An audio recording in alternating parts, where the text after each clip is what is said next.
ఏకాకి ఏకాంతం. లోకములో నిన్ను వర్తింపజేసే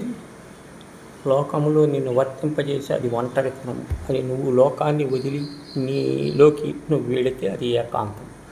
మానవ జీవితం ఒక నిరంతర ప్రయాణం. ఈ ప్రయాణంలో మనకు వేల మంది పరిచయం అవుతారు, వందల మంది స్నేహితులు అవుతారు, కొందరు ప్రాణప్రదముగా వారవుతారు. కానీ ఇవన్నీ ఉన్నా మనిషిని వెంటాడే విచిత్రమైన స్థితి ఒంటరితనం. ఈ ఒంటరితనాన్ని మనం అర్థం చేసుకునే విధానాన్ని బట్టి మనల్ని ఏకాకి చేస్తుంది లేదా ఏకాంతం వైపు నడిపిస్తుంది. ఏకాంతం అనేది ఒక కళ. ఇది ఇతరులకు లేకపోవటం వల్ల కలిగేది. మనలో మనం ఉండాలని కోరుకోవటం వల్ల కలిగే అద్భుతమైన స్థితి. ఏకాంతంలో మనిషి అంతరాత్మలో మాట్లాడుకుంటాడు. తన బలాలు, బలహీనతలు, జీవిత లక్ష్యాల మీద స్పష్టత తెచ్చుకుంటాడు. ప్రపంచ ప్రఖ్యాతిగాంచిన రచయిత, కవులు, శాస్త్రవేత్తలు, యోగులు గొప్ప విషయాలు సాధించింది ఏకాంతంలోనే. మౌనం రాజ్యమేలే చోట ఆలోచన మొలకెత్తుతాయి. మనుషులు సందడి నుండి కాసేపు విరామం తీసుకొని మనసును విశ్రాంతి ఇచ్చుకోవటమే ఏకాంతం.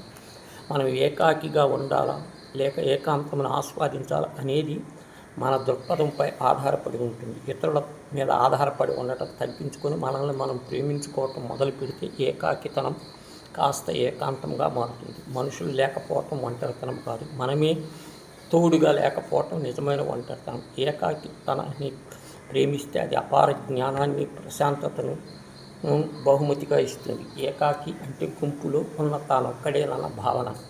ఇది ఒక వెలితి.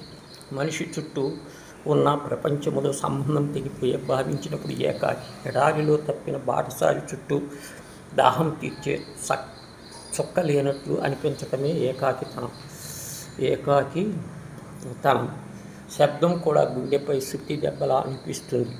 మనుషులున్న మనస్సులోని మాటలు లేరన్న మనిషి లోపలే దహించి వేస్తుంది. ఏకాకితనం ఇతరుల కోసం వెతుకుతుంటాడు. తన ఉనికికి ఎవరు గుర్తించాలని, ఎవరైనా పలకరించాలని ఆరాటపడుతూ ఉంటాడు. ఈ అశాంతి. ఏకాంతం అంటే మనలో మనమే తోడుగా ఉండటం. ఇది ఒక వరం. తన చుట్టూ మనుషులు లేకపోయినా అంతరాత్మలో మనం సంభాషించుకోవటం ఏకాంతం. గాలిలో తేలే మబ్బు తొలకల, సముద్ర పాలల మధ్య స్నానం, ఇసుక తినేలా తనలో పరవశించే స్థితి. మనిషి తనను తాను కొత్తగా ఆవిష్కరించుకుంటాడు. తనలో తన సృజనాత్మక ఆలోచనలు క్రమ పద్ధతిలో పెట్టుకుంటాడు. ఏకాంతంలో మనిషి ఎవరి కోసమూ వెతకడు. తనలో తాను సంపూర్ణముగా. ఇది ప్రశాంతమైన ధ్యానం. ఏకాంతానికి మధ్య ఉన్న తేడా కేవలం మధ్య ఆలోచన, దృక్పథములు. తీరం వైపు ఎవరు లేరని మనం వెనక్కి వెళ్ళిపోయే ఏకాకి అయితే మనం కూడా జీవితంలో ఎప్పుడైనా ఒంటరితనాన్ని మిగిలించాలనిపిస్తుంది. బుద్ధుడు సహనాన్ని, మండేలా ధైర్యాన్ని, న్యూటన్ ఆలోచన గుర్తు తెచ్చుకోవాలి. ఏకాకితనం అయితే మన శక్తిని చూపిస్తూ ఆ ఏకాంతాన్ని ఆస్వాదించడం నేర్చుకుంటే ఈ ప్రపంచంలో మనకి ఎప్పటికీ ఒంటరి వాళ్ళం కాము.